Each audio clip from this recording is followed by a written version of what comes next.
Baik, selamat pagi, Bu. Perkenalkan, nama saya Dokter Yusnita. Saya adalah dokter yang berjaga pada klinik di pagi hari ini. Boleh saya tahu sebelumnya Ibu, nama Ibu siapa? Nama saya Nazira, Dok. Usianya berapa tahun? Usia saya 60 tahun, Dok. Oh, 60 tahun. Rumahnya di mana? Rumah saya di Bandung, Dok. Di Jalan Tinggal Antapani, Dok. sendiri? Enggak, Dok, Oh, sama iya. keluarga. Oh, kamu masih kerja nggak atau udah nggak kerja sama sekali umur 60 sekarang? Saya jadi ibu rumah tangga aja, Dok. Oke. Eh, se- Ya, Ibu, kalau keluhannya ada apa, Bu? Ini, Dok, dari kaki saya ke menghitam gitu, terus sakit lagi, Dok. Oh, sejak kapan? Kayaknya sih udah kira-kira 1 bulan yang lalu lah, Dok. Oh, lokasinya di mana? Di kakinya sebelah Di, mana? Situ aja atau? iya, Dok, di kedua kaki lah, Dok. Itu nyebar nggak atau cuma di satu tempat aja? Awalnya sih, Dok, di ujung-ujungnya aja, Dok, yang hitam. Terus lama-lama kayak makin lebar gitu, Dok. Hmm, udah lama banget ya berarti. Iya, Dok. 1 bulan lah, Dok. Oke, ada luka nggak? Luka nggak ada, Dok. Kalau nanah bengkak gitu, ada nggak, Bu? Nggak ada sih, Dok. Nggak ada nanah, nggak ada bengkak. Merah nggak? Ada Nggak, merah Dok. juga di tempatnya? Oh, nggak ada. Oke, sakitnya seberapa sering atau tiap saat sakit itu atau kalau lagi apa aja gitu sakitnya? Eh, Awalnya sih, Dok, saya sakitnya nih kalau pas lagi jalan gitu, Dok. Kalau misalkan jalannya lama, terus tiba-tiba tuh suka sakit, Dok. Terus saya ntar kayak berhenti sebentar, terus hilang, Dok, rasa sakitnya. Tapi kalau jalan lagi bisa sih, Dok. Nah, sekarang nih, Dok, kayak udah kayak 3 harian ini tuh, saya tuh jadi susah tidur karena rasa sakit itu, Dok. Jadi kayak Hmm. kayak kalau mau tidur atau pas lagi tidur tuh kebangun gara-gara rasa sakitnya, Dok. Dan kadang tuh kalau misalkan lagi suasana dingin atau kadang mau subuh gitu, tambah nyerinya tambah sakit, Dok. Gitu. Berarti, nggak hilang timbul ya berarti sering ya Iya, Dok, betul. sakitnya? Oh, terus-terusan ya berarti? Oke. Tadi juga kalau jalan sakit ya? Saya review aja. Iya, Dok, betul, Dok. Kalau udah 200 meter jalan itu sakit juga, Bu? Iya, Dok. Terus ntar saya kadang suka istirahat bentar, Dok. Sakitnya hilang. Oh, oke. Ibu ada riwayat operasi nggak, Bu? Atau riwayat penyakit diabetes kayak gitu, Bu? Oh, kalau operasi nggak ada, Dok. Tapi kalau diabetes, diabetes kencing manis ada sih, Dok. Penyakit jantung juga, Bu, ada nggak? Hmm, Kurang tahu sih, Dok. Saya belum pernah cek, Dok, sebelumnya. Ibu pernah cek darah juga nggak? Darahnya tinggi nggak, Bu? Terakhir cek sih tinggi, Dok. Oh iya, kalau Ibu ada stroke juga nggak nih? Atau keluarganya ada yang stroke? Nggak ada sih, Dok. Paling cuman kayak darah tinggi juga ada, Dok, kalau keluarga, Dok. Oke. Kalau Ibu, punten Ibu ngerokok nggak atau minum alkohol gitu sebelumnya? Atau masa lampau gitu, Bu? Dulu sih, Dok, saya kayaknya pernah deh, Dok, merokok, Dok. Oh, oke. Iya, Ibu, jadi sekarang udah selesai ya, Bu, ya, untuk eh, anamnesis Ibu. Jadi sekarang bakal dilakukan pemeriksaan fisik sesuai dengan keluhan tadi untuk melihat keluhannya Ibu itu ngarah kemana gitu ya, Bu, ya. Iya, Apakah iya. Ibu bersedia? Bersedia, Dok. Bersedia, Dok. Oke, makasih, Bu. Ya, makasih, Dok.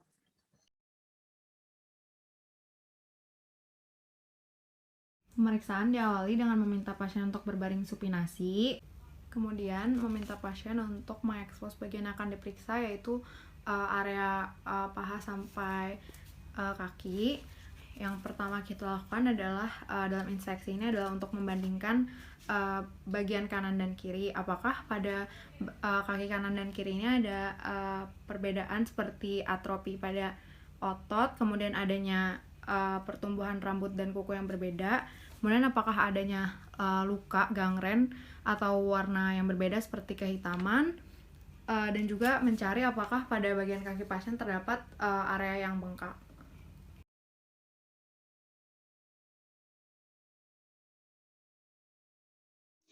Pemeriksaan palpasi. Yang pertama adalah pemeriksaan suhu, di mana di sini saya akan memeriksa suhu ekstremitas dari pasien dan menggunakan punggung tangan saya antara ekstremitas kiri dan kanan dan membandingkan apakah suhunya sesuai atau sama atau tidak. Dimulai dari bagian distal ke arah femoral.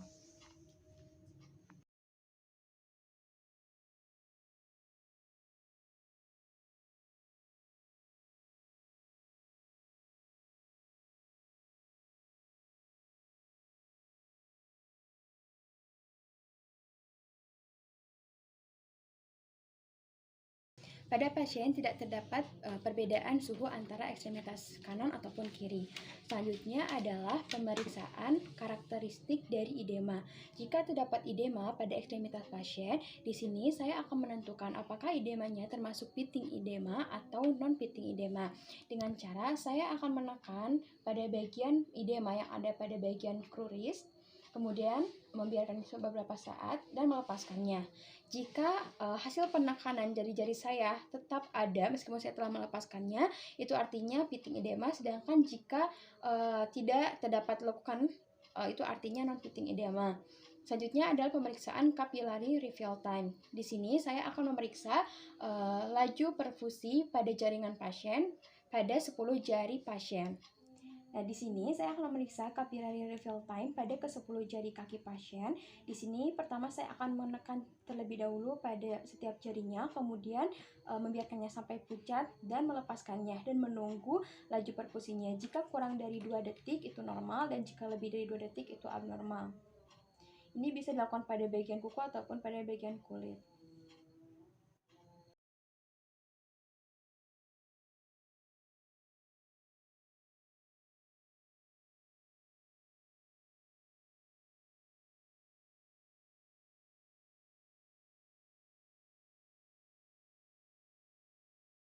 Ya, di sini untuk capillary refill time-nya cukup cepat, yaitu kurang dari 2 detik, oleh karena itu normal.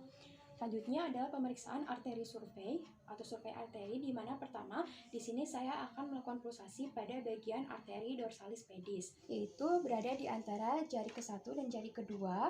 Kemudian saya akan merasakan pulsasinya dan menggunakan 3 jari saya. Kemudian saya akan merasakan kualitasnya, apakah denyutannya lemah atau kuat. Kemudian melakukan yang sama pada ekstremitas yang sebelahnya. Ya, di sini untuk denyutannya sendiri cukup kuat. Selanjutnya adalah pemeriksaan arteri tibialis posterior yang berada di bawah malleolus medialis. Dan sama, saya akan merasakan pulsasinya, kualitasnya lemah atau kuat. Kemudian saya akan membandingkannya dengan ekstremitas yang lain.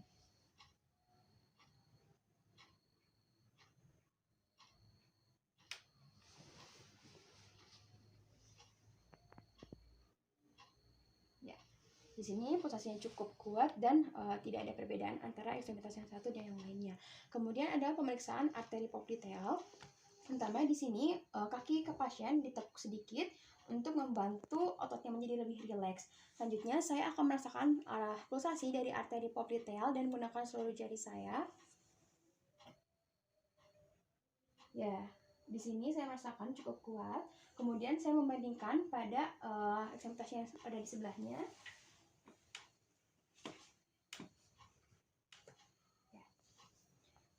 Selanjutnya adalah pemeriksaan arteri femoralis yang berada di bagian daerah inguinal atau di bagian lipat paha. Sama mekanismenya, rasakan pulsasinya, kualitasnya, kemudian bandingkan.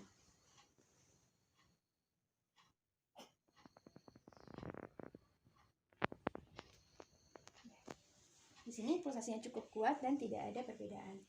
Nah, selanjutnya ada pemeriksaan human sign, di mana pemeriksaan human sign ini sendiri bertujuan atau dilakukan pada orang yang dicurigai mengalami deep vein thrombosis.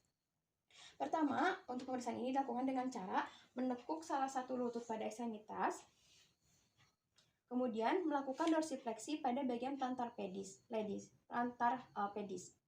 Kemudian selanjutnya kita lihat apakah pasien mengalami nyeri atau tidak. Jika pasien mengalami nyeri, itu artinya human sign-nya positif.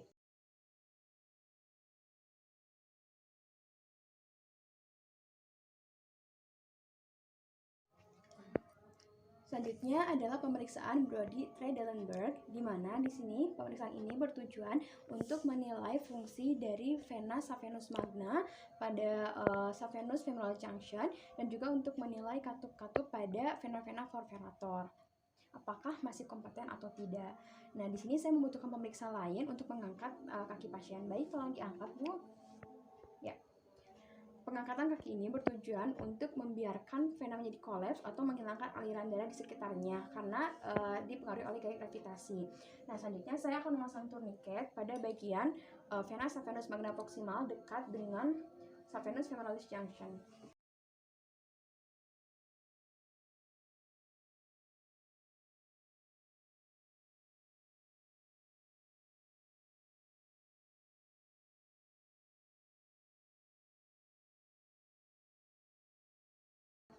Selanjutnya bisa diturunkan, Bu. Ya, selanjutnya di sini saya akan meminta pasien untuk berdiri. Baik, Dek, berdiri, Dek. Selama 30 detik di sini saya akan mengamati apakah terjadi pengisian pada bagian vena saphenous magna sebelum tourniquet dilepaskan. Jika terdapat pengisian kurang dari 30 detik, itu mengindikasikan bahwa katup-katup vena perforator sudah tidak dapat berfungsi dengan baik atau inkompeten. Kemudian saya akan melepaskan tourniquet dan melihat apakah terjadi rapid filling pada vena saphenous magna. Jika itu terjadi, itu mengindikasikan bahwa katup dari saphenous femoral vein sudah tidak berfungsi lagi dengan baik atau inkompeten.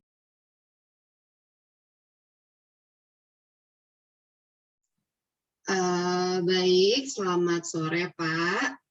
Perkenalkan, nama saya Cynthia Rista, saya dokter yang berjaga di klinik pada sore hari ini. Kalau boleh saya tahu, saya berbicara dengan Bapak siapa? Bapak Andi, Dok. Oke, baik. Bapak Andi, umur berapa Pak? Saya umur 23 tahun. 23 tahun. Alamatnya di mana Pak? Di Lancaupas, Dok. Oke, Compas ya.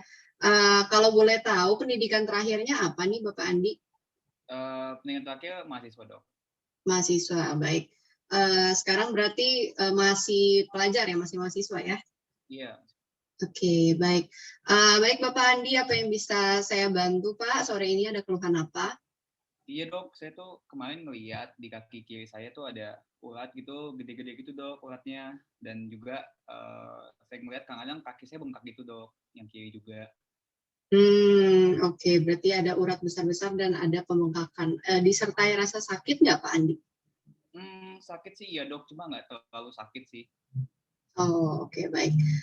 Kalau untuk urat yang besar-besar ini dan juga pembengkakannya ini tuh sejak kapan, Pak?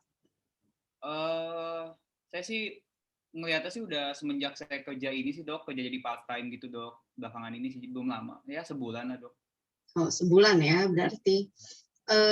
Kalau misalnya pembengkakan itu biasanya ada waktu-waktu tertentu kah di mana kelihatan gitu pembengkakannya? Biasanya sih saya kan kerja part time di kafe, Dok, jadi kayak berdiri lama gitu. Biasanya kalau lagi abis break gitu saya ngeliat kaki saya tuh bengkak gitu, Dok. Tapi saya duduk atau misalnya saya selonjoran gitu lama-lama hilang sih, Dok, gitu. Oh, baik. Berarti setelah aktivitas yang berdiri semakin parah, tapi kalau misalnya istirahat membaik gitu ya, Pak ya? Iya, betul, Dok. Oke. Apakah ada perubahan warna, Pak, di kulitnya? Perubahan warna ada sih, Dok, di kelingking. Di Oh, kelingking. Iya, ada perubahan warna dikit. Oh, perubahan warnanya jadi gimana tuh, Pak? Makin gelap gitu, Dok. Makin gelap. Oke. Kalau di kelingking yang berubah warna itu, apakah kulitnya ada penebalan atau keras gitu, Pak? Nggak ada sih, Dok. Menurut saya sih nggak ada. Oke, nggak ada ya. Kalau di daerah kelingking itu atau daerah yang lain, apakah ada luka gitu, Pak? Luka sih nggak ada, Dok. Oke, nggak ada ya. Berarti tadi Pak Andi kerjaannya part time, berarti berdiri dalam waktu yang cukup lama ya? Iya, Dok, bisa. Saya tuh break cuma sekali kan, jadi ya berdiri 5-6 jam gitu, Dok. Oke. Apakah ada riwayat keluarga yang punya keluhan sama seperti ini? Ada sih, Dok. Bapak saya juga dulu kayak gini. Oh, ayah ya berarti? Ya. Oke. Kalau untuk Bapak Andi sendiri ini, apakah ini pertama kali atau sebelumnya pernah nih mengalami seperti ini? Nggak pernah sih, Dok, sebelumnya baru pertama kali ini juga.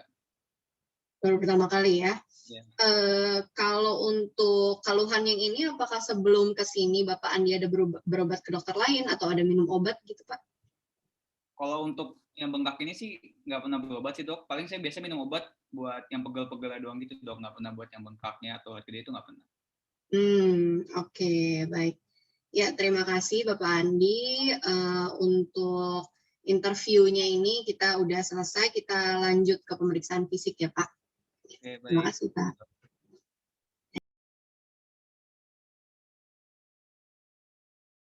Selanjutnya saya akan melanjutkan ke pemeriksaan fisik, di mana untuk pemeriksaan vena terdiri dari dua bagian. Yang pertama ada inspeksi dan juga ada palpasi.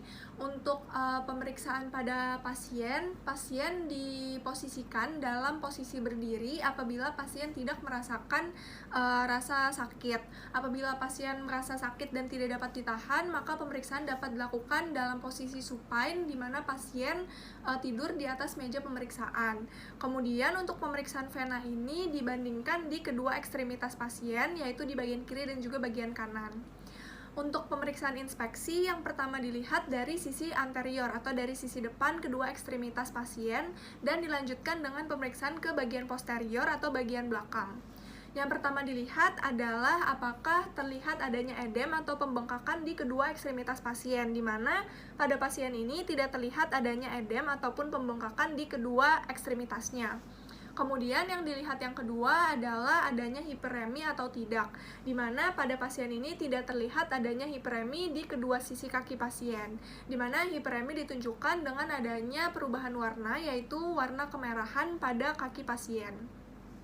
Kemudian yang selanjutnya dilihat adalah adanya teleangiektasis atau spider vein pada kedua sisi ekstremitas pasien, di mana untuk spider vein ini dilihat di bagian paha, di bagian medial atau di tengah, dari sini hingga ke bagian bawah dari kedua kaki pasien, di mana pada pasien ini tidak terlihat adanya spider vein. Kemudian yang selanjutnya dilihat adalah varicose vein atau varices, di mana posisinya juga sama seperti melihat spider vein dari paha menuju ke bagian bawah, di bagian medialnya atau di tengah. Pada pasien ini juga sama, tidak terlihat adanya varicose vein atau varices di kedua ekstremitas, di kiri dan juga kanan. Kemudian yang selanjutnya dilihat adalah adanya hiperpigmentasi atau warna kehitaman pada kedua sisi kaki pasien, di mana biasanya untuk hiperpigmentasi ini terlihat di bagian ankle pasien. Juga biasanya terlihat di daerah gaiter atau dari sisi bagian sini menuju ke bawah, di mana pada pasien ini juga tidak terlihat adanya hiperpigmentasi di kedua sisi kaki pasien. Yang selanjutnya diamati juga ada lipodermatosklerosis, di mana lipodermatosklerosis ini merupakan kulit yang mengeras di kedua ekstremitas pasien, di mana pada pasien ini tidak terlihat adanya lipodermatosklerosis. Untuk lipodermatosklerosis ini diamati juga sama di bagian ankle pasien, sama seperti melihat adanya hiperpigmentasi atau tidak. Untuk pada pasien ini di kedua sisi kakinya tidak terlihat adanya lipodermatosklerosis. Kemudian yang terakhir dilihat apakah ada ulcer atau gangrene di kedua ekstremitas pasien. Untuk ulcer maupun gangrene ini bisa terlihat umumnya terlihat di atas malleolus medial atau di sekitar sini, di mana pada kedua ekstremitas pasien tidak terlihat adanya ulcer maupun gangrene. Apabila pada pasien terlihat adanya gangrene, maka gangrene ini harus dideskripsikan letaknya, ukuran, dan juga apakah ada infeksi di dalam maupun di sekitar gangrenenya. Sedangkan pada pasien ini tidak ditemukan adanya ulcer maupun gangrene di kedua sisi ekstremitas.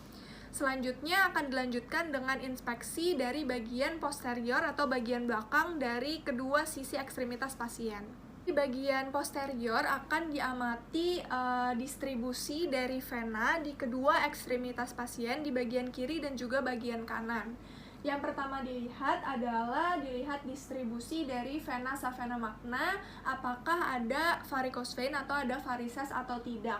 Dimana untuk melihat vena savena magna ini bisa dilihat dari malleolus medial hingga ke bagian atas, dimana pada kedua ekstremitas pasien tidak terlihat adanya varicose vein di kedua sisinya, dari bagian medial hingga ke atas tidak ada varicose vein. Kemudian yang kedua juga dilihat adanya teleangiektasi atau spider vein pada kedua ekstremitas pasien. Letaknya biasanya di sekitar di tengah dari popliteal fossa, di sekitar sini untuk kedua ekstremitas, di mana tidak ditemukan juga adanya spider vein pada pasien ini. Kemudian yang terakhir dilihat adanya venasa vena parva pada kedua ekstremitas pasien, letaknya juga sama di sekitar sini, di mana tidak ditemukan adanya varises atau varicose vein pada pasien ini, maupun spider vein juga tidak ditemukan pada kedua ekstremitas pasien. Sekian untuk pemeriksaan inspeksi dari pemeriksaan vena. Terima kasih.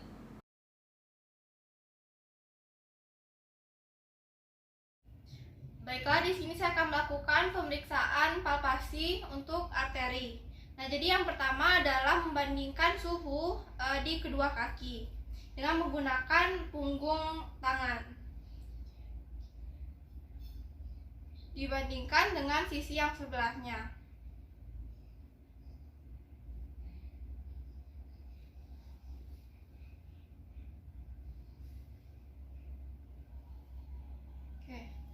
Kemudian selanjutnya adalah pemeriksaan capillary refill time, di mana capillary refill time ini bisa diperiksakan baik pada kuku maupun pada bagian kulit. Dan dengan normalnya kurang dari 2 detik.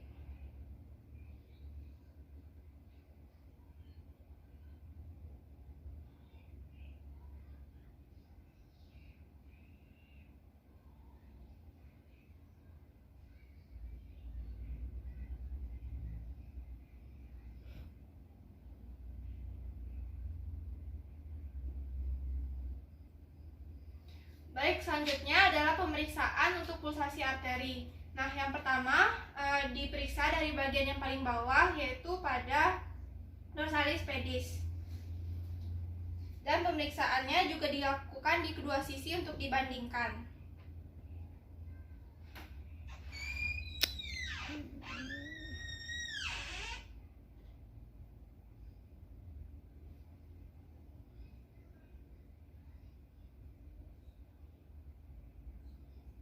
Di sini pulsasinya sama dan normal. Kemudian ada pada bagian tibialis posterior yang dilakukan pada bagian bawah dari malleolus medialis.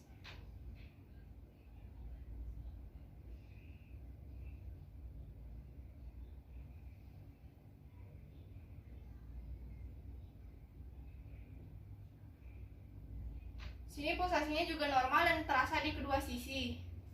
Selanjutnya adalah pada bagian popliteal, dan pasien diminta untuk menekukan kaki terlebih dahulu. Silakan ditekukan kakinya, Pak. Kemudian untuk agar otot-otot kaki tersebut rileks dan dirasakan pulsasinya.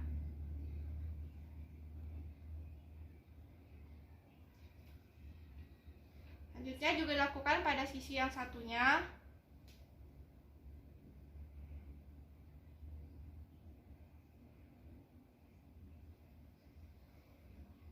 Kemudian adalah pada bagian femoral artery, juga dilakukan pada kedua sisi.